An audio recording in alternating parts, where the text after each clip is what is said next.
special request review. This review goes back a while. So several months ago, it's kind of a double request, which kind of urged me to make this review that we're going to be going through right now. Several months ago, I was at a thrift shop up in Stockton, and it was 10 for a dollar VHS, and I really didn't have 10, and my buddy Steve and his wife went with me, and he pulled out this movie, and he said, I remember watching this when I was in high school, and it was great. You got to get this film.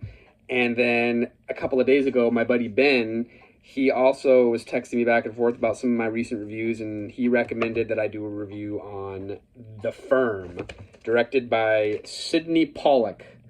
And this is based off of the 1991 John Grisham novel. Based off my research, Grisham was at the height of his fame as a writer. This is one of two Grisham movies that were made into, or Grisham books, my apologies, Grisham books that were made into films the same year, 1993.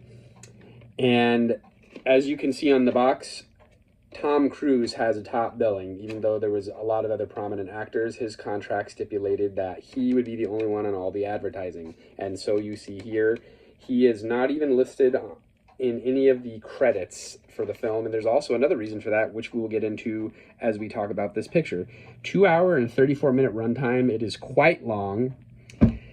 It was Holly Hunter is in this movie. She was nominated for an Academy Award for Best Actress, and it was also nominated for an Academy Award for Best Soundtrack, and it's basically piano music. So that being said, we are going to dig into this film. Tom Cruise plays this title character, Mitch McDeere, who is a Harvard Law graduate, and he gets a job opportunity for this law firm in Memphis, Tennessee. So the film was made in Memphis, Arkansas, and the Cayman Islands, and it all kind of comes together. It was an intense movie, and I haven't seen a movie that kept me on the edge of my seat like that for a long time. I could see why it was recommended to me by more than one person, because this is a classic of the 90s. It has that feel of that time period. A lot of movies, they filmed the film stock, the way the lighting and everything was. Like I said, Sydney Pollack directed. It reminds me of kind of like The Fugitive came out the same time. It was kind of filmed in a similar way, similar vibe in the soundtrack. So this is a movie of its era. It sets the precedent of the time period of the early 90s. And basically it's classified as a legal thriller, and it was immensely successful at the box office. It had a $42 million budget, and it grossed $270 million at the box office. It was the highest grossing adaptation of a John Grisham novel and the highest grossing R-rated film for 1993. Interestingly enough, producers originally wanted Charlie Sheen as the Tom Cruise cast character, and they originally had a budget of $15 million. And then one of the producers ran into Tom Cruise on the set of A Few Good Men, and he said, no, we got to up that budget and get Tom Cruise for this role. But as you can see, he was kind of the main, they wanted a big time actor, and so they cast Cruise, but he got all the top billing.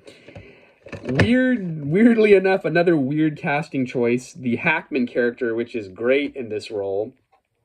He shot all of his scenes super late, which was another reason why he wasn't in the credits or any of the advertising.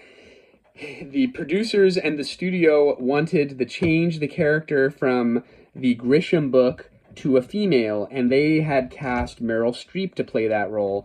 And when John Grisham found out they were changing his character from male to female, he threw so much of a fit that they ended up backing out of Meryl Streep and going with Gene Hackman. So he was filmed all of his scenes super late in production, but even so, and Wilford Brimley's in this movie. It's just such a great movie. Ed Harris, all around. And like I said, I'm basing this off of the way it was filmed, the soundtrack, edge of the seat. I liked the time period. Obviously, it was made for the 90s because it was shot in the 90s. But I feel like they don't make movies like this anymore. And it's just so great. The time flew by, and I just was very happy with the way it ended too. I thought it was going to go down a dark path. It is not a dark ending. It is enjoyable. Most critics liked it. There was a few that didn't like it. So now we're going to get into my review of the film, my rating, as it were. IMDb is 6.8 out of 10, so they're kind of more middle of the road. Rotten Tomatoes, not high marks either. But I mean, high, but not the best, 76%. Even Google users, 72%, and I do not understand why, because to me, this is getting a 5 out of 5. Excellent film. Great everything about it. I loved it. I see what they were doing with everything, and I just really enjoyed it. Even on video cassette, this was a very good copy.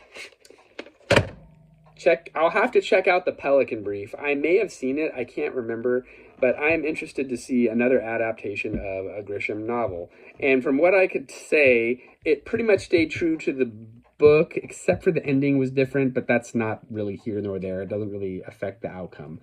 Until next time, thanks for coming along, and we will see you then.